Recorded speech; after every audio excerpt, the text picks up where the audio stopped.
Tiesto, welcome back to Ultra. Yeah, thank you. You are a veteran of this festival. Tell us what you're most excited about this year. It's always special to be here. The crowd every year is so excited for the music, and I can always drop a lot of new tracks here. And what I also love, I can play a little bit of everything, and I love the sunset set. That's my favorite time of the day. So to play here in Miami when the sun goes down is for me the best time to play. And you said new music, you have a new album coming out, Drive. Yeah. Tell us about this album, or how excited are you? I'm super excited. I mean, we had a listening party in LA and people were freaking out, so that's nice. And I think the album is a celebration of the stuff I've done like after COVID. And I started with the business, the track, and then from then on I had this vibe going on, like a little bit more like warmer, slower music. But people were really loving it, so I just kept going in that direction, and it's great. It's great to listen to when you're driving, actually, or when you're doing whatever. And I'm also very driven for my music, so that's why we decided to call the album Drive. Nice. And you're working with some really amazing artists like Karol G. What is it like going into it, working with so many incredible artists, big artists like yourself? Yeah, it's just amazing because they do something I can't, and that's sing, and they just take the songs to the next level. To work with Karol G was really special. She was really in love with the song, and then you can just tell when somebody loves the song, you get a way better result. So it's really great to work with her. She's one of my favorites I worked with. Also Tate McRae, on 1035, she absolutely smashed it on there, and I work with Freya Reddings. She's from England, and she has an incredible voice. And the song is, I haven't played it out much, but I think that song is going to have some impact as well. So it's just amazing to work with those artists because they take my music to the next level. Yeah, definitely. And you touched on Tate McRae. You've been working with a lot of pop stars. Tate McRae, Ava Max. Yeah. Is there any kind of like a dream collaboration of an artist that you haven't worked with that you really want to work with? Yeah, no, not really actually. I just like to discover new vocalists. So I always like to work with new people. Like I'm very excited about the song with Tate McRae, what we did.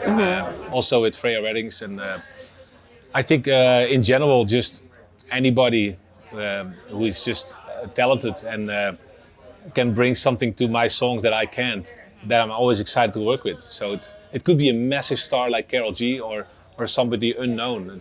To me, that doesn't matter. It's not about, oh my God, I need to work with this superstar. I like to work with people I have a good connection with. Definitely, and that really resonates with the music as well. What do you want the listener to take from your album Drive? Yeah, just that you forget everything around you and just you're in this journey. You're kind of driving through the musical journey, and that's what I like about it. All the songs are pretty and they're very nice to listen to. And at the listening party, I listened to the whole album over and over again. So it was really nice to hear everything back in one place. And I think it's just a really nice journey, and then that's why it's called Drive. You're driving through this journey of different tracks between the motto, Don't Be Shy, the business, and everything else. So Congratulations on the success of the business. I mean, that is just a huge record. How is it for you seeing it do so well? Well, it's my biggest hit ever. So it's really awesome to see that at this point in my career, I've been around for a while. I've been DJing my whole life, pretty much. To have this much success with the track and to reconnect with so many people on TikTok and a younger crowd and an older crowd, like everybody in the whole world was using the business for all kinds of stuff. Even The Rock used it at the Super Bowl. So it was pretty cool actually to see that track connect with everybody. And like I said, it's my biggest hit ever. I'm very proud of it. And it went over 1 billion streams, I think. And I think over 2 billion streams on all the platforms worldwide. So it's pretty awesome. Congratulations. Yeah, thank you. On that. Thank you. It's so awesome. Yeah. Well, you talk about musical journey. I really want to hear your thoughts on the resurgence of trance. Yeah. What are your thoughts on that? What is your opinion on everything that's happening? It's pretty amazing, and I think everything always comes back, but it never comes back the way it was.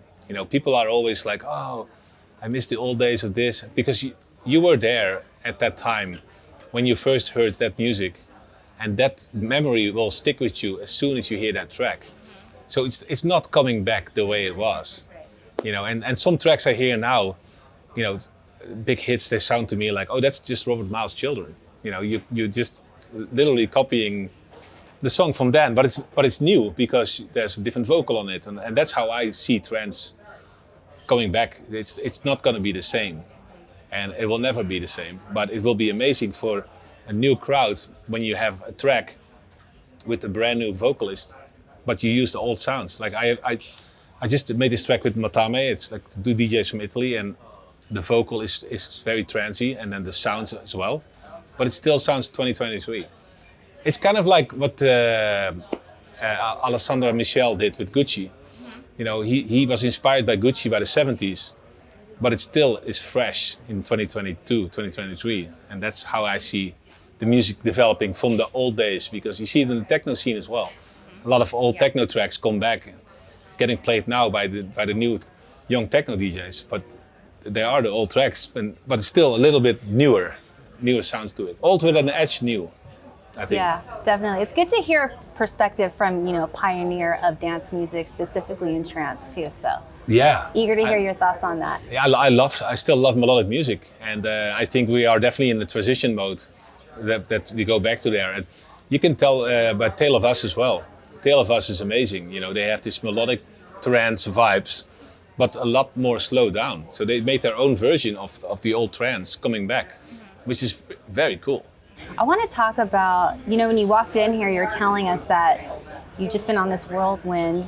You're in LA, you performed at Beyond, now you're here. You have so many things going on. You're going back to Vegas. How are you able to balance the lifestyle that you have with the touring and the performing? Well, that's always the biggest challenge. And I think the last couple of weeks I definitely went a little overboard. So now I have to rethink the scheduling. So it's always a challenge. Also my family life, you know, I got 2 little kids now, so I want to be more home, but I also still love DJing, and it is part of my life. You know, it's like, for me, it's like eating. You know, I need this. I need to play at Ultra. I need to play in Vegas or in Ibiza because it gives me inspiration. It gives me life because of the energy. Kind of like a vampire eating up the energy from the crowd. Yeah, it keeps me going. It fuels your spirit though too. It's like who you are. Yeah, exactly. I just love playing music, and I'm so lucky that I can do that for a living. You know, so I never take that for granted. So I just try to find a balance, but it's not easy. You're a dad of 2 now. Wanted to ask you about that. Do your kids listen to your music? Do they like your music? Oh yeah. Well, my boy is only 8 months old, so he doesn't do much yet except eating. Yeah. But my girl, she's 2.5, and she loves dance music. Yeah, she loves Dada's music as well. So Don't Be Shy is her favorite song right now. Oh, okay. So yeah, it's she loves it. So I think she's gonna be a DJ because she's already on the mixer trying things, and not mixing, but just playing around. She's very intrigued about it, and a friend of mine bought her a DJ controller. She's always pushing the buttons there, and in the car she's always like, turn up the music. So I think she might end up being a DJ. Who knows? That's going to be really interesting to see, and she has the best teacher, your dad. Yeah, I think it's amazing to see so many more female DJs breaking through now, because it was always so dominated by the men, and I think it's really nice that you see so many good female DJs out there, and I hope she's going to be one of them as well in the future. Definitely. Well, on top of the new album coming out, what is next for Tiesto in 2023? Well, I'm going back to Ibiza this summer for the first time in 10 years. I'm going to have my residency there at Ushuaia, so that's going to be also very inspirational. So I'm flying there with the whole family. We're going to stay there. We rented a house. We're going to stay there for the whole summer. Oh, wow. Yeah, so that's going to be nice. And then, we're dropping the album next month. So I'm very excited about that. And some new tracks. Music is really, I'm in a very good flow right now. I feel like I'm really hitting all the angles. Like, I've done some amazing remixes that will come out soon, and the album is coming out. I got great DJ sets, a lot of variety to it. I'm in a very good place. Well, thanks so much for chatting with us, and really looking forward to your set tonight. Any requests? I mean, Elements of Life, the whole album. Perfect. I'll put it on for you. Okay, Elements of Life. Elements of Life. That song is for me, you guys. Yeah, If you play it. I'll shout you out.